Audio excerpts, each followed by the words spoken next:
back to my channel and to another What I Eat in a Day video. Thank you so much for joining me for a fantastic day of food. So this morning I was meant to have therapy, but for some reason the woman who organised it got the dates wrong, so actually it's scheduled to start next week, which meant that this morning I had free time that I wasn't expecting.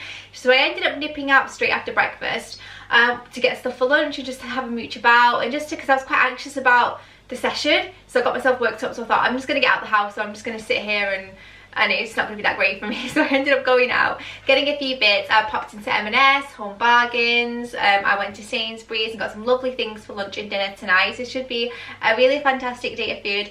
But let's talk about breakfast. So this morning I had some porridge. I'll insert that now. I have therapy this morning, so I'm opting for a quick yet sustainable breakfast because after my therapy I have some work that I need to do. So I'm going to have a nice big bowl of ready break, which is basically children's porridge, which you'll notice that it's a very finely milled powder, and that's because it's definitely made for children, but I love it. And I'm going to have it with a dollop of Biscoff spread, which is pretty typical for me. I love it. Sprinkle of demerara sugar, and I also have some flaked almonds in here as well. This whole breakfast comes to 7 points a serving because the ready break is 4 points and the Biscoff is 3. Although I'm not overly strict with it. I don't measure out my Biscoff or anything like that, but I do pop this in the microwave. You can do it on the hob, but I find that microwave is completely fine. Just add milk, get it to the consistency that you like. You can add warm milk, so you can heat the milk up first if you desire, but I'm lazy. I just stick it in the microwave because it's what my mum always did when I was a kid, and I've always loved it. And I'm also going to add some blackberries and raspberries, again, just because I want to make it nice and substantial, because again, I'm running 3 times a week and I like to make sure that I'm having as much as I can. So that's a nice dollop, that, guys. Like, you do not have to have that much Biscoff, but it's completely optional. And also, to be a bit bougie and extra, you guys know I like to add a tiny bit of demerara sugar. Not too much. I like the texture. I think it gives a nice crunch. But again, feel free to skip on this. This is not something that I ever tracked because I never really add much. There we go. And then finally I have some organic raspberries. I'm just going to give a little rinse. Final flourish, a light sprinkling of almonds, and that is my breakfast. How delicious, how inviting, how simple. I'm going to go and enjoy that now with my cup of tea, have my meeting or my therapy. For those of you that are wondering, I am doing CBT for my anxiety. I've been on a wait list for such a long time.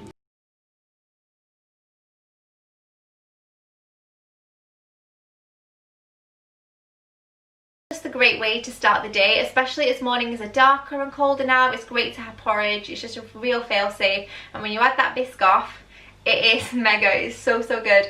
But now it's lunchtime, and again, I've just got back, so I've worked up quite a bit of hunger now, and I picked up some beautiful shredded beef from M&S. I'm thinking about having like a ciabatta sandwich, which should be lovely. And then for tonight I'm making a chicken curry for Andrew and I with black organic rice, which I'm very excited about. I haven't had black rice before, but I've seen it out and about, and I'm like, I want to try me some of that, so I'm going to be making that, so that I'm hoping will be delicious. But yeah, hope you all enjoy it. Don't forget to give it a thumbs up. I'm freezing today, hence the massive hoodie. This is from Another Stories. I got it last year, I think. My jeans are the paper bag style from New Look. They are so comfy. And my monkey striped top, as always. So I'll link everything that I can in the description box down below, along with my nail polish. But yeah, let's get on with lunch. So this is my little bounty of treasures for lunch. This looks delicious. This ciabatta bread looks so nice. It's actually quite soft. Normally when you see bread like this, you automatically assume it's going to be really hard, but this is actually really soft. So as you guys know, and I mention this frequently, I am not pointing, but what I am going to give you guys is a point value in case you are. You know, I mention quite frequently, I'm not pointing personally. I'm on maintenance, so I'm not being overly strict, but just to give you guys a bit of an accurate representation of what you'd be paying for something like this when it comes to points. Each of these rolls is 7, which I think that is really reasonable. It's slightly more than the K3 average muffin, but they are gorgeous and they look delicious and they are squidgy and soft, so I cannot wait to have one of those. I'm just going to take the lid off this ciabatta with a bread knife. because then I could put my filling in and it'll be delicious. And as you can see, there are olives in here. Now, I didn't realise that, so I am going to take my olives off where I can. I love olive oil, but I cannot stand olives for some reason. I don't know. I'm going to take off what I can see, which you guys might think is a total waste and has ruined the ciabatta, but the flavour will still be there. I just don't like the texture of olives, and I just don't like the taste of them. So this is my bread. I also picked up this. This is the roast beef from Marks & Spencer's. This, again, is something that just looks so delicious. And it's not something I ever have. Like, I don't think I've ever had a roast beef sandwich form like this myself. Normally, if I'm having a roast beef sandwich, it's from a cup that I've made a night or two before. So this will be very interesting. It smells really good. It smells like steak. And again, I am going to be warming this up, so I think that will be quite nice. So I'm going to put a layer of this coleslaw on. This is a Coronation Coleslaw. So let's give you guys some tracking amounts if you were to replicate this sandwich. So we have 7 for the ciabatta. Then if you wanted to have a small serving of coleslaw, because you wouldn't need much, it's 4 points, but I would say half a serving, because it's not like you're having it in jacket potato. You're literally having a tiny bit on top, so that is around 2 points. And then when it comes to the beef, I don't think this will be that high, to be honest. It's 2 points per 100 grams. You're nowhere near going to have 200 grams. In fact, this whole packet isn't even 200 grams. It's 95. So this is like a point, not even that. So feel free to go heavy on the meat, guys. But what I'm going to do first is get some coleslaw on my bread and get myself a nice dollop of this. And I love this with a lot, guys. Like, I really enjoy it with steak. I enjoy it in a jacket potato. I enjoy it with fries. I'm going to be a bit generous with mine. But again, if you wanted to be really, really accurate about it, you can weigh this out. I used to weigh out, not condiments, but a lot of my foods when I was pointing. And then I'm going to put on some of the shreds of meat. Again, feel free to have as little or as much as you would like. I'm going to have quite a substantial sandwich, as you can see. That's literally, it's not even a point considering what the point value was. And I'm going to do a tiny dollop on the top because I want something for my cheese to stick onto. Yes, I'm having cheese, not essential, but I have these here, the M&S medium cheddar slices. Now, I am going to guess that these are about 3 points per slice because they're quite thick slices. But again, your app will reveal everything and we'll check that in a moment. So I'm just going to put 1 slice on here. I'm going to break it up, and that's actually quite a lot of cheese. Like, I probably wouldn't have that on a regular sandwich like that if it wasn't already cut out for me, but I'm gonna roll with it. I'm not being too precious.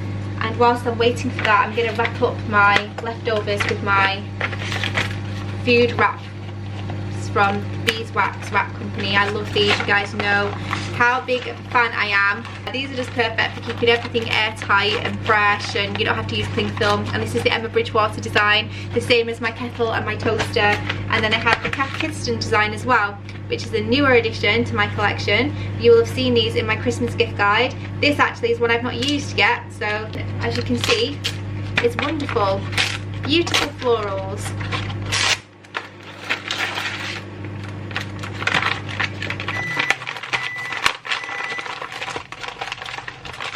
So neat, so satisfying, and all lovely and sealed, ready to go back into the fridge for the next outing.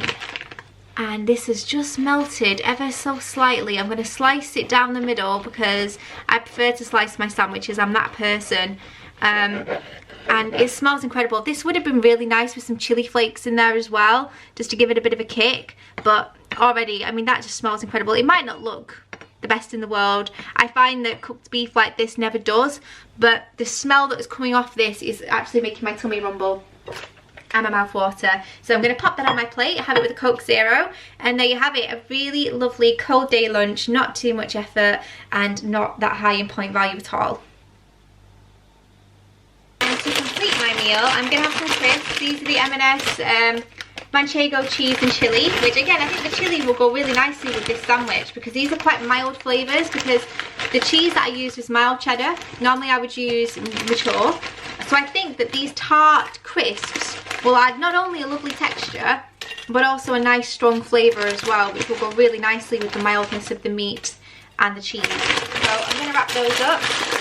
And for anyone who's wondering, when it comes to point value, And I would definitely say that's about 30 grams, not even that, but probably what you would get in a standard pack of crisps. For chapters, I also have my bread bag, which is always linked in the description box, guys. So if you see anything that I'm using and you think, that's handy, that's quite useful, check out the description box. Not only will there be a link, but there'll most likely be a link to my Amazon page where you can shop for things that you'll find in and around my kitchen. But this again keeps loaves of bread, muffins, chapatis really nice and airtight, so they don't go off too easily.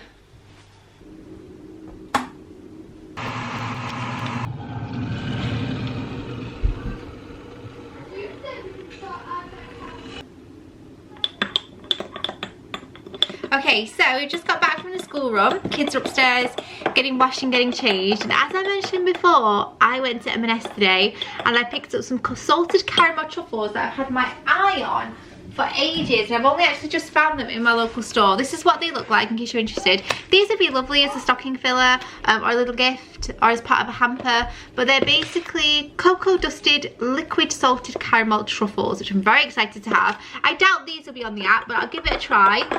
Again, I'm not pointing or being too precious about it. I'll probably have 2 of these before I sit down and enjoy my skinny latte, which is 3 pints if anyone is wondering. I'm just about to see if I can track these truffles. Now again, these are like a Christmas edition, so I don't know if they're going to appear on the app. They might do. Oh yes, they do. 1 piece is 1 point. That's amazing. I'm going to go all out and have 3 then, if that's the case. So they come in this beautiful tissue paper, and these really remind me, the look of them on Instagram really reminded me of the hotel chocolate ones that I love and adore, but don't really go there very often. So I'm very excited to have a dusted truffle back in my life. Now these are smaller, granted, so I'm gonna have 3, but oh, they smell delicious, so I cannot wait.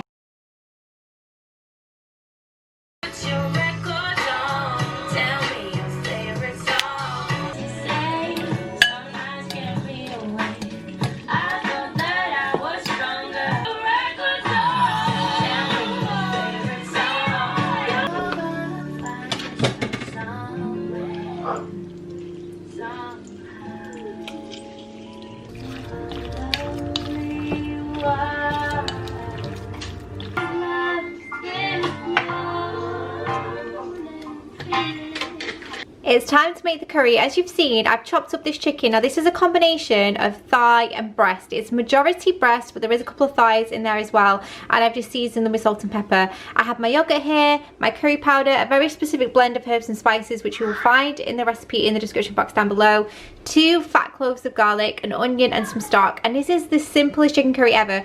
Feel free to raid through your vegetable drawers and add any veg that you would like. I would add them once you've cooked down your onion and garlic. That is when the rest of the veg should go in, and then you would finish with the chicken and the yogurt and spice blend. But honestly guys, it is so simple, and apart from adding a little bit of water, we're pretty much there.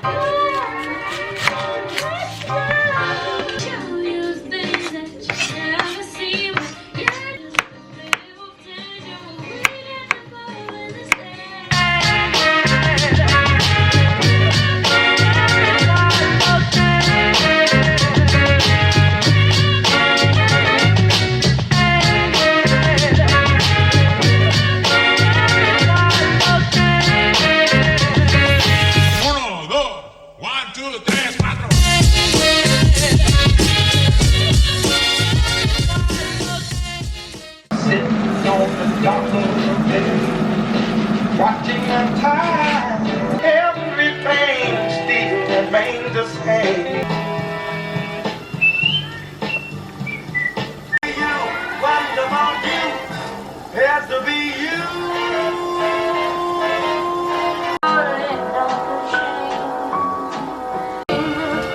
I can see hearts caught on a tree.